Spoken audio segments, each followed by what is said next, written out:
നമ്മളിപ്പോൾ നിൽക്കുന്നത് കഞ്ഞിക്കുഴി പഞ്ചായത്തിലാണ്. ചേർത്തലയ്ക്കടുത്തുള്ള കഞ്ഞിക്കുഴി എന്ന് പറയുന്ന പ്രശസ്തമായ പഞ്ചായത്ത്. ഇന്ത്യ മഹാരാജ്യത്തിലെ ഏറ്റവും നല്ല പഞ്ചായത്തിനുള്ള അവാർഡ് നിരവധി പ്രാവശ്യം വാങ്ങിയ പഞ്ചായത്താണ് കഞ്ഞിക്കുഴി പഞ്ചായത്ത്. കഞ്ഞിക്കുഴി എന്ന പേര് വരാൻ കാരണം തമ്പുരാക്കന്മാർ പാവപ്പെട്ടവർക്ക് ഭിക്ഷ കൊടുക്കുന്നത് പോലെ കുഴികുത്തി കുമ്പിള് വെച്ച് അതിനകത്ത് കഞ്ഞി കൊടുത്തിരുന്നു എന്നാണ് ചരിത്രം. എന്നാൽ ഇന്ന് ഈ സ്ഥലത്തിൻ്റെ പേര് എസ്.എൽ. പുരം എന്നാണ്. എസ്.എൽ. പുരം എന്ന പേര് വരാനുള്ള കാരണം മഹാരാജാവിന് അദ്ദേഹത്തിന് ഏറ്റവും ഇഷ്ടപ്പെട്ട ഭക്ഷണമായ വഴുതനങ്ങ, മാരാരിക്കുളത്തിൻ്റെ പ്രശസ്തമായ വഴുതന, ആ വഴുതനയും അദ്ദേഹത്തിന് ചവയ്ക്കുവാനുള്ള, അദ്ദേഹത്തിന് ഊണ് കഴിഞ്ഞതിന് ശേഷം ചവയ്ക്കുവാനുള്ള വെറ്റിലയും പോയിരുന്നത് ഈ സ്ഥലത്തു നിന്നാണ്. അഞ്ചലോട്ടക്കാർ കൊണ്ട കൊടുക്കും. അങ്ങനെ അഞ്ചലോട്ടക്കാർ കൊടുത്ത ഈ വഴുതനയും അദ്ദേഹത്തിന് ഇഷ്ടപ്പെട്ട വെറ്റിലയും സ്ഥിരമായി കിട്ടിക്കൊണ്ടിരുന്ന ഒരു സ്ഥലം എന്ന പേരിൽ രാജാവ് രാജ്ഞിയുടെ പേര് തന്നെ ഈ സ്ഥലത്തിനിട്ടു. അതാണ് സേതുലക്ഷ്മി പുരം ആയി മാറിയത്. എസ്.എൽ. പുരം എന്ന് കേൾക്കുമ്പോൾ നമ്മുടെ എല്ലാവരുടെയും മനസ്സിൽ ഓടിയെത്തുന്ന ഒരു പേരുണ്ട്. അത് മറ്റാരുടെയുമല്ല, എസ്.എൽ. പുരം സദാനന്ദൻ അവറുകളുടേതാണ്. അതുപോലെ തന്നെ നമുക്ക് കഞ്ഞിക്കുഴി എന്ന് പറഞ്ഞാൽ ഇന്ന് പഴയ പോലത്തെ കുമ്പിളിൽ കഞ്ഞി കുടിക്കുക, കുഴികുത്തി കഞ്ഞി കുടിക്കുക ചെയ്യേണ്ട ആവശ്യമില്ല. കാരണം പച്ചക്കറിക്ക് സ്വയം പര്യാപ്തമായ ഒരു പഞ്ചായത്താണ് കഞ്ഞിക്കുഴി. അതിൻ്റെ ഒരു തെളിവാണ് ഇവിടെ കാണുക. നമുക്ക് ഇവിടുത്തെ എല്ലാവരും കർഷകരാണ്. ആത്മാർത്ഥതയുള്ള, നന്മയുള്ള, സ്നേഹമുള്ള കർഷകരാണ്. ആ കർഷകരുടെ ഏറ്റവും പ്രധാനപ്പെട്ട സ്നേഹത്തിൻ്റെ തിരിശേഷിപ്പുകളാണ് നമ്മളിവിടെ കാണുന്നത്. ദാ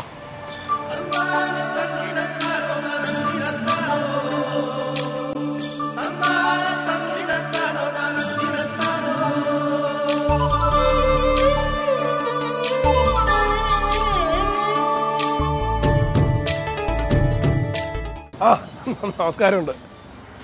എങ്ങനെയൊക്കെയാണ് കച്ചവടം? എങ്ങനെ പോകണു? നല്ല ഭംഗിയായിട്ട് പോകുന്നു അല്ലേ?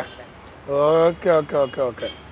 ഇത് ഈ പച്ചക്കറികളെല്ലാം ഇവിടുത്തെ കർഷകർ യാതൊരു രാസവളമോ കീടനാശിനിയോ ഇല്ലാതെ അവരുടെ എന്താ പറയുക മിഷൻ വെച്ച് പോലും നനയ്ക്കാതെ കൈ നനച്ച് ഒക്കെ ഉണ്ടാക്കുന്നതാണ്.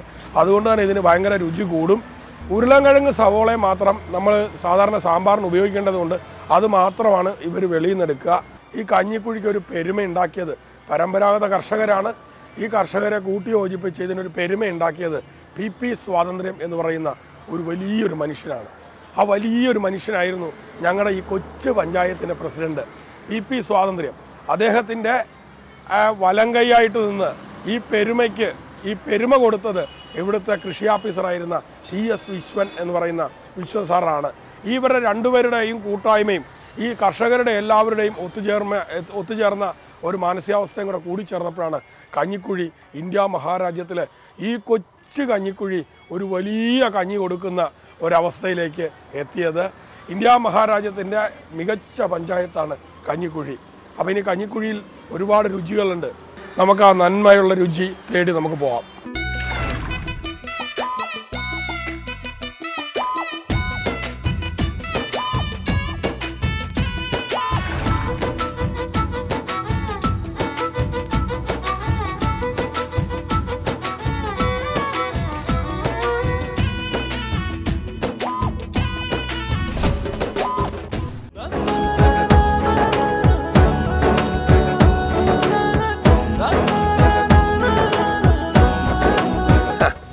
അപ്പോൾ കഞ്ഞിക്കുഴിയുടെ മഹാത്മ്യത്തെക്കുറിച്ച് മുഴുവൻ ഞാൻ പറഞ്ഞു കഴിഞ്ഞു. ഇനി കഞ്ഞിക്കുഴിയുടെ മഹാത്മ്യത്തിൻ്റെ നടുക്ക് കഞ്ഞിക്കുഴിയുടെ ഒരു വസന്തമുണ്ട്. ആ വസന്തം ഞാൻ പറയാം. അത് ഉഷ മല്ലൻ എന്ന് പറയുന്ന ഒരാളാണ്. ഈ മല്ലൻ എന്നൊക്കെ പറയുമ്പോൾ നമ്മൾ ഈ മല്ലഗുസ്തിക്കാരെ പോലെ കാണരുത്. ഇത് നല്ല സാധാരണ സ്നേഹമുള്ള, നൈർമല്യമുള്ള, സ്നേഹനിധിയായ ഒരു വീട്ടമ്മയാണ്. അപ്പോൾ വീട്ടമ്മയെ കാണാൻ വേണ്ടിയിട്ട് ഞാൻ ഇങ്ങോട്ട് വരികയാണ്. വരുമ്പോൾ എന്നോട് പറഞ്ഞു എന്തോ എനിക്ക് ഉണ്ടാക്കി തരുമെന്ന് പറഞ്ഞു. എന്താണെന്നൊന്നും എനിക്കറിയില്ല. ഇനിയിപ്പോൾ അകത്ത് ചെന്നതിന് ശേഷം മാത്രമേ നമുക്കറിയാൻ പറ്റുള്ളൂ. നമുക്കൊരു കാര്യം ചെയ്യാം. അത് ഇപ്പോൾ ഇവിടെ തൽക്കാലം ഇവിടെ ആരുമില്ല. നമുക്ക് ചുമ്മാ ഒന്ന് കൊട്ടി വിളിച്ച് നോക്കാം.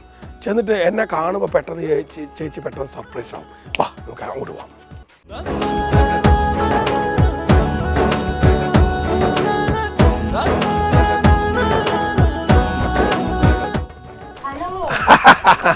നമസ്കാരം. Okay okay, same to you. എന്തൊക്കെയുണ്ട് വിശേഷം? സ്വന്തമായിട്ട് എങ്ങനെ ഇരിക്കുന്നു നമ്മുടെ ഇപ്രാവശ്യത്തെ ന്യൂ ഇയർ? സന്തോഷമായിട്ട്. അപ്പോൾ എല്ലാവിധ പുതുവത്സരാശംസകളോടുകൂടെ ഞാൻ വലത് കാലം വെച്ചകത്ത് കയറുകയാണ്. നന്നായിട്ട് വിശക്കനുണ്ട്. അത് ഉഷ ചേച്ചിയുടെ കൈപ്പുണ്യം കൊണ്ട് എന്താണ് എന്നുള്ളത് എനിക്കറിയില്ല. പക്ഷെ ഞാൻ അകത്തോട്ട് കയറുകയാണ്. അപ്പോൾ എല്ലാവരും ഇങ്ങോട്ട് ക്ഷണിക്കുക. വാ വാ.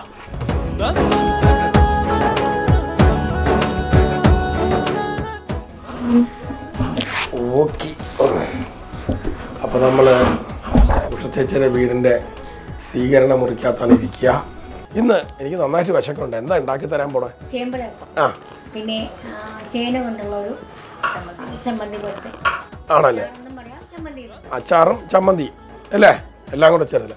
ഈ അകത്ത് ഇരിക്കുമ്പോൾ തന്നെ ഒരു സുഖമുണ്ട്.